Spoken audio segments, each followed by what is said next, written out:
What's up, guys? Welcome back to my channel, Steven Reacts. My name is Steven, and today we're not doing a reaction. We are doing a review, a movie review on Venom, Let There Be Carnage. Let's jump into it.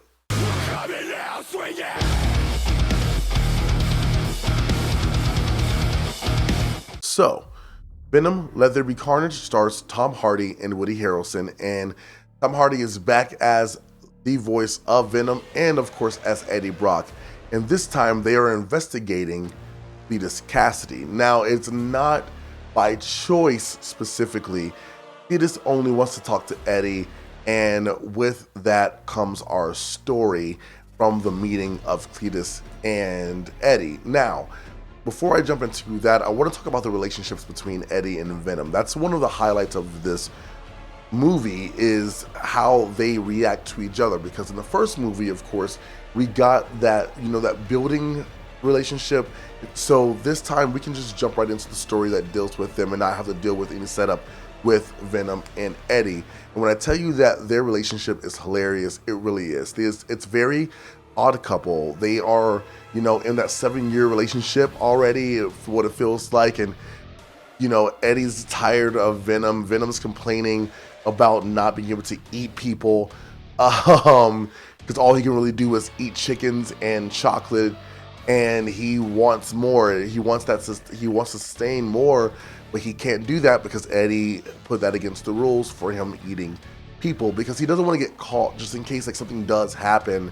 He doesn't want to be put away. And that still, Venom doesn't seem as though he understands the reasons why, because he's just hungry. And I find it kind of funny. I think this is one of the best buddy cop relationships I've seen in a I would say anti-hero film, and it's hilarious. Tom Hardy works so well with himself.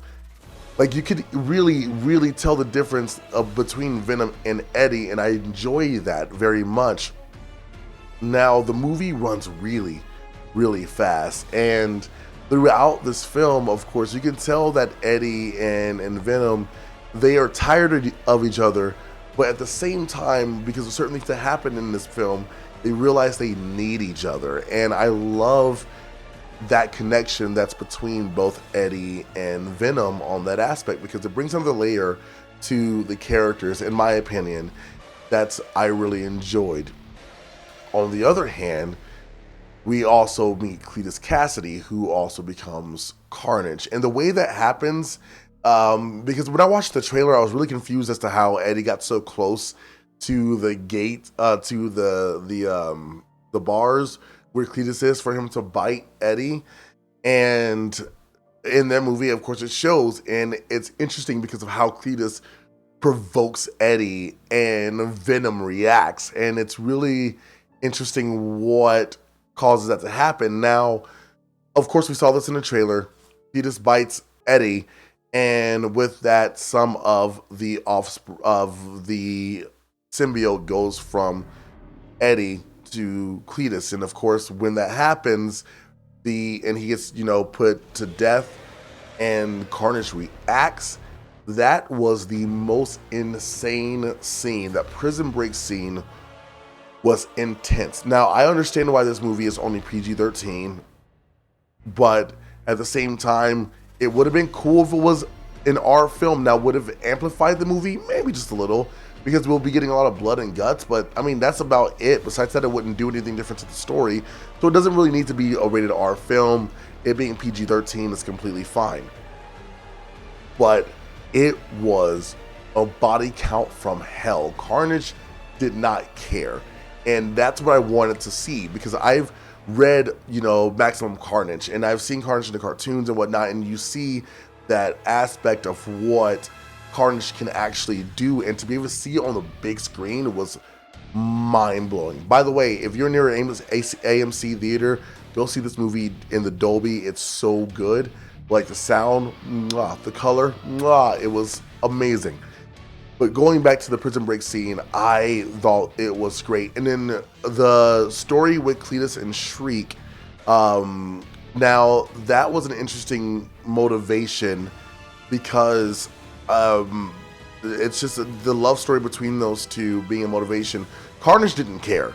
There was a certain as a certain thing that happened in the movie where Shriek did something and Carnage was like, if she does it again, I'm ripping her head off type of situation. Yeah, Carnage doesn't care. And that's the one thing I think that is amazing between the two, between seeing Eddie and Venom and Cletus and Carnage, is Eddie and Venom, you can tell, are one. They are together.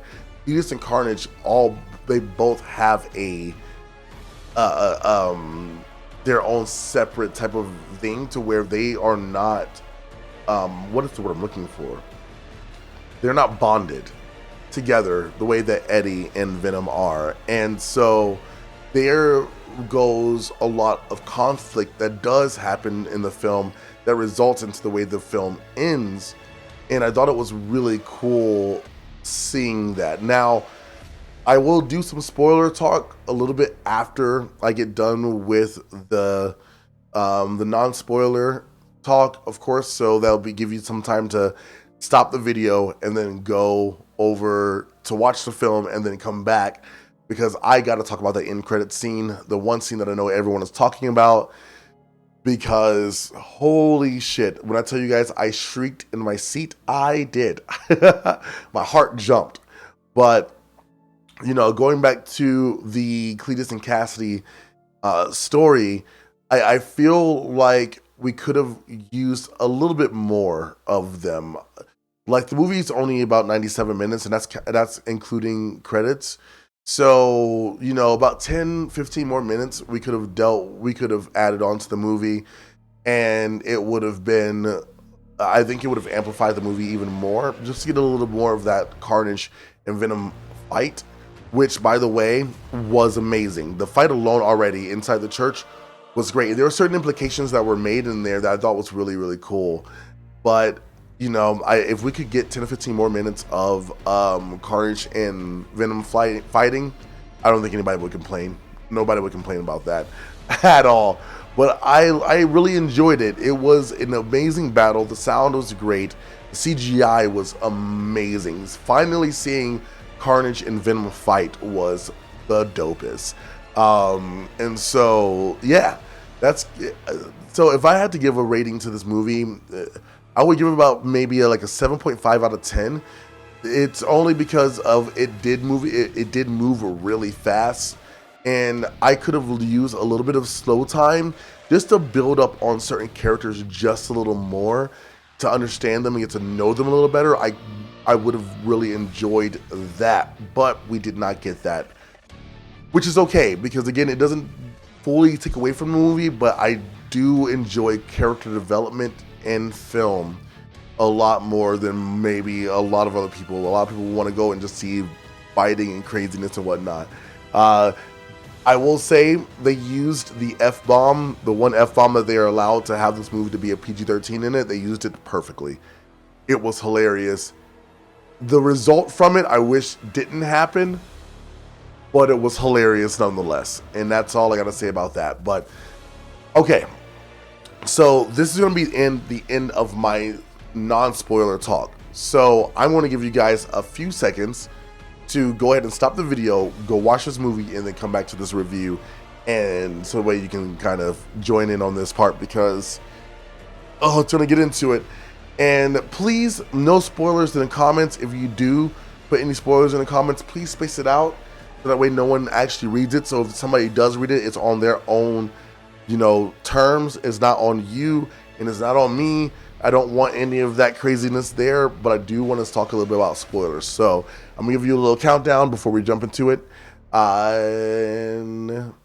3, 2, 1. Okay, before I talk about the big thing that I want to talk about in the end credits scene, I love the fact that we heard Carnage call Venom father. That was great. If you know the comics at all, you know that Venom is an actual offspring of, Carnage is an actual offspring off of Venom. So it was really cool hearing that. The other thing is Detective Mulligan if you know that character, if you know who that is, in the comics, he becomes Toxin. And to see that almost happen, like you saw his eyes change, And I'm like, I just yelled, Toxin! Like, I yelled it out so loud because I am so excited that we will hopefully get Toxin in the next movie. It will be interesting though, because Toxin is technically a good guy in a general sense who fights Venom. Because at the time when he does in the comics, Venom is still a bad guy. Eddie is still like a huge dick, and so it becomes a thing before they actually team up. But I don't know if they're gonna actually how they're gonna do it. But it's so nice to see that we may possibly be getting Toxin in the next film. Now for the end credits scene, y'all, it's happening. It's happening. The crossover that we wanted to happen is happening. And it was cool because if you guys seen Spider-Man Into the Spider-Verse, of course, when universe jumping happened, like everything starts going crazy before anything goes into a different universe. It happened that way. And Venom and Eddie are talking on a bed, and Venom's talking about, you know, all of his, you know, the hive mind of the symbiotes that go back a long time, and how he wanted to show Eddie a little bit of it so that way he wouldn't explode his mind or whatever. And right when he was about to do that, you saw a huge light just come out from the side, and the entire room just changes. Everything changes. And they notice a towel animal on the bed, and Venom wants to eat it. And then you start hearing the news report from J. Jonah Jameson about Tom Holland's Spider-Man. And Venom licks the screen and says, "That guy." And that makes me so excited, because that means one of three things will happen. One, we will possibly get a Venom and Spider-Man team up against the Sinister Six. Whoever the sixth villain is, I don't know yet. I feel like Venom might try to fight Spider-Man for a little bit, and a little bit of his symbiote might go onto his suit, which will help, you know, when he gets it off, that black suit off, and it goes back to Venom, he'll get the white spider on his chest, which will be amazing. Secondly, we will get Venom will be a part of the Sinister Six, and will fight him until he realizes that Spider-Man is actually a good guy, not a bad guy. And three, in some form, some sort of way, we will get Cletus back for a moment alive. Because at the end of the movie, before everything happened, Venom, Cletus was talking to Eddie and was like, "All I wanted was a friend." And Venom was like, "Fuck that guy," and just bit his head off and killed Cletus. Which is the thing that I said that I wish didn't happen, because I would love to see Woody Harrelson more in the film with, you know, later on in the films, more as Carnage in some form or whatnot. It would be really cool, but we will not get that, and that's fine. But when I saw that, guys, I yelled, and I am so excited, so excited. But yeah, that's about all the spoilers I really want to talk about. Guys, if you enjoyed the film, please let me know in the comments below. And as well, if you'd like to see me do any other reviews besides reactions, tell me what you'd like me to watch and what you'd like me to review. I will go ahead and do that. Thank you so much for hanging out with me on my channel, Steven Reacts. Please don't forget to hit that subscribe button and that bell. That way you know when I upload brand new videos. And I will see you guys at the next one.